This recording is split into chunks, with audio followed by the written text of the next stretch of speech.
할렐루야, 빈내리교회 성도 여러분, 은혜를 쓰다에 오신 것을 환영합니다.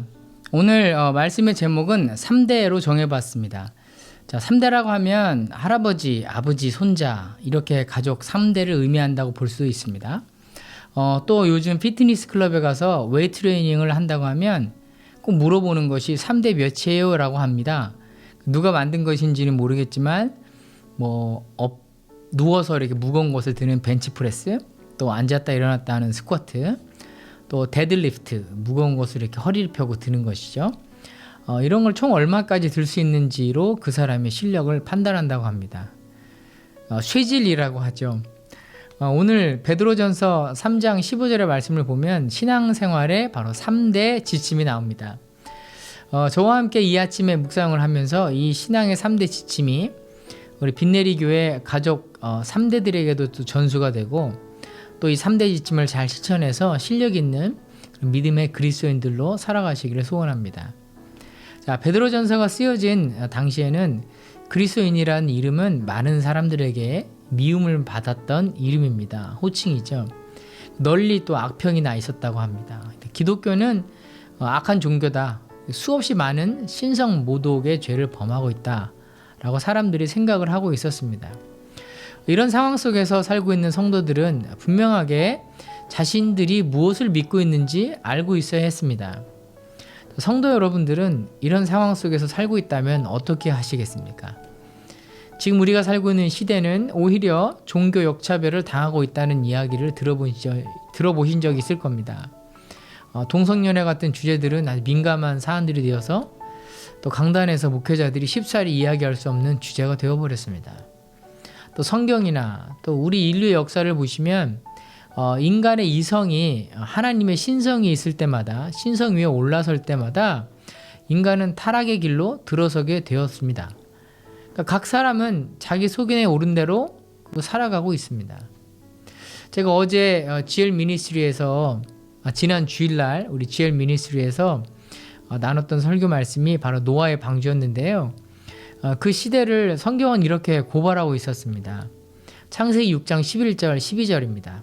그때에 온 땅이 하나님 앞에 부패하여 포악함이 땅에 가득한지라. 하나님이 보신즉 땅이 부패하였으니 이는 땅에서 모든 혈육 있는 자의 행위가 부패함이었더라. 저는 이 창세기의 고발이 꼭 이 시대를 향해서 하시는 말씀처럼 느껴졌습니다. 전쟁은 끝이 없이 일어납니다. 과학은 그런가 하면 또 무선 속도로 발전하고요. 인간은 끝없이 하나님의 영역을 향해서 침노해 가고 있습니다. 구글에서 퇴사한 어떤 임원이 했던 인터뷰를 제가 본 적이 있는데요. 구글에는 바로 영생 프로젝트를 연구하는 팀이 있다고 합니다. 또 달 표면에는 헬륨이 많이 있는데 그것을 가져오기 위해서 강대국들은 앞다퉈서 달 착륙선의 기술을 또 발전시키고 있다고 합니다. 몇백 그램 안 되는 것이 석유, 석탄 몇 톤의 가치를 한다고 하니까요. 그러나 또 미국 땅 한편에서는 또 마약으로 인해서 수많은 사람들이 중독되어 죽어가고 있다는 뉴스가 있었습니다. 그러니까 코로나 상황은 끝날 기미가 보이지 않습니다. 여러 알지 못했던 질병들에 대한 경고가 계속해서 방송에서 나오고 있습니다. 그런가 하면 요즘 보시면 물가 폭등하죠. 유가 폭등하죠. 또 주가 폭등, 주가 급락, 혼란이 가득한 세상 가운데 우리가 살아가고 있습니다. 얼마 전 방송에서 보니까 유럽에 있었던 교회들이 나이트클럽, 또 술집, 식당, 호텔 같은 다른 용도로 팔려 나가고 있다고 합니다. 그러니까 주일에 교회를 가는 사람이 없기 때문에 결국은 유지가 안 돼서 그런 조치들을 취한다고 하는 것입니다. 지금 한국에 있는 교회들에 대한 우려의 목소리도 점점 커지고 있는 것입니다. 전에는 젊은 청년들이 교회에 안 온다고 했다가 이제는 어린이들이 교회에 없다는 이야기입니다. 인류가 질병이나 또 기근으로부터 해방된 것처럼 보이지만 사실은 끝나지 않은 또 다른 두려움 속에서 하루하루 살아가고 있는지도 모르겠습니다. 자, 그렇다면 우리 그리스도인들은 어떻게 살아가야 할까요? 오늘 베드로 사도는 3대 신앙의 삶의 지침에 대해서 우리에게 말씀을 해주고 있습니다. 자, 첫 번째 지침부터 한번 살펴보겠습니다. 1대 지침.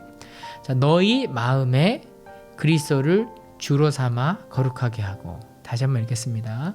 너희 마음에 그리스도를 주로 삼아 거룩하게 하고. 자, 이게 무슨 뜻입니까? 그리스도인들은 마음에서 그리스도를 주로 인정할 뿐만 아니라 모든 사람들 앞에서 자신들을 불러주신 거룩하신 분, 또 그리스도를 바로 알려야 한다는 뜻입니다. 성도 여러분의 인생의 주인은 누구이십니까? 오늘 여러분의 삶의 주인은 누가 되십니까? 내 모든 생각과 언어, 행동을 주관하는 그 주인의 자리에서 바로 여러분이 고백하신 예수님을 주로 모셔드리시기를 바랍니다.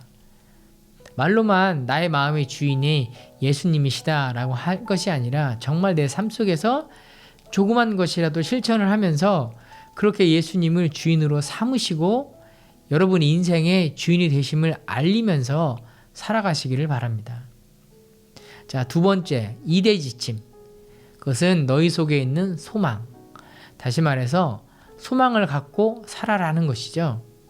자, 그리스도인이 가지는 소망은 무엇일까요? 우리가 매일매일 갖고 살아가야 할 그 소망이 무엇일까요? 자녀가 잘 되는 것, 또 사업이 잘 되는 것, 하는 일이나 또 직업이 잘 풀릴 것이라는 소망입니까? 그런 소망 우리가 많이 갖고 살죠. 죄송하지만 전부 다 아닙니다. 그리스도에게 있어서 세상과 구별되는 소망이 있다면 그것은 하나님 안에서 영생을 소유하는 기대입니다. 그러니까 이 말은 하나님께 내 모든 것을 맡겼다는 것과도 같을 것입니다. 이 땅에서 삶은 언제인지는 모르겠지만 반드시 후패하게 될 날이 있을 것입니다. 그러나 내 삶을 맡긴 하나님과 나와의 관계는 끊어지지 않습니다. 영원한 것입니다. 그것을 천국 소망이라고 합니다. 그렇다고 해서 삶을 대충 살아서는 안 되겠죠. 천국 소망을 갖고 살아가는, 영원한 소망을 갖고 살아가는, 영원한 기대를 갖고 살아가는 우리는 어떻게 해야 할까요? 자, 세 번째, 3대 지침입니다. 자, 대답할 것을 항상 준비하라. 한번 더 읽겠습니다. 대답할 것을 항상 준비하라. 자, 하나님께 자신의 마음을 두고 소망을 가진 사람들은 비그리스도인들과 구별될 수밖에 없습니다. 그렇기 때문에 비그리스도인들은 그 점에 대해서 이상하게 생각하고 왜 그런지 질문하게 된다는 것입니다. 힘들 때마다 예수님 이야기하는 분들 만나면 이상하게 마음이 열리지 않을 때가 있습니다. 나는 힘들어 죽게 생겼는데 좀 내 얘기도 좀 들어주고 또 나에 관련돼서 여러 가지 좀 얘기도 해주면 좋겠는데 예수님 이야기하는 사람들이 있습니다. 그러니까 그분들하고는 별로 말하고 싶지 않을 때가 있어요. 그래서 다른 방법으로 위로를 받고 싶어 하기도 하고 또 그런 친구들이 찾아왔을 때 또 위로를 하려고 하기도 합니다. 그러나 성도 여러분, 진짜로 삶이 힘들어서 포기하고 싶을 때 마지막으로 누구를 찾아오는지 아십니까? 그렇게 입만 열면 예수님이 얘기하던 바로 그 사람을 찾아갑니다. 왜냐하면 그 사람 안에 생명이 있는 것을 알기 때문에 그렇습니다. 그 생명은 마지막 순간을 지나가는 사람에게는 한 줄기 빛처럼 보여지기 때문입니다.